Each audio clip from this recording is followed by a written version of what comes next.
Dua TPS di wilayah Jembrana dan Denpasar berpotensi terjadi pemungutan suara ulang. Hal ini karena pemilih yang tidak terdaftar namun bisa menggunakan hak pilihnya di TPS tersebut. Hingga Kamis siang, pasca hari pemungutan suara, Bawaslu Provinsi Bali sudah menerima banyak laporan adanya dugaan pelanggaran pemilu. Namun Bawaslu belum merinci jumlah pelanggaran yang terjadi. Namun dari aduan dugaan pelanggaran tersebut, ada dua laporan yang kemungkinan akan berpotensi terjadinya pemungutan suara ulang, seperti yang terjadi di dua TPS di Kabupaten Jembrana dan Kota Denpasar. Ada pemilih pemilih ber-KTP elektronik dari luar Bali yang menggunakan hak pilihnya di TPS tersebut. Padahal yang bersangkutan tidak mengurus pindah pilih, sehingga tidak terdaftar sebetulnya sebagai pemilih di situ.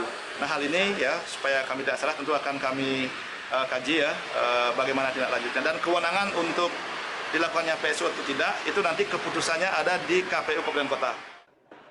Selain menerima adanya dugaan pelanggaran, Bawaslu juga menemukan adanya permasalahan teknis di beberapa TPS, seperti tertukarnya surat suara, kekurangan surat suara, warga yang tidak bisa menggunakan hak suaranya, dan kontribusi logistik yang terlambat seperti yang terjadi di Kabupaten Buleleng. Hingga saat ini Bawaslu Provinsi Bali masih menghimpun dan menginventarisir data-data hasil pengawasan di lapangan. Namun secara umum pemilu 2019 di Provinsi Bali berjalan dengan lancar. Surya Senjaya melaporkan untuk NET.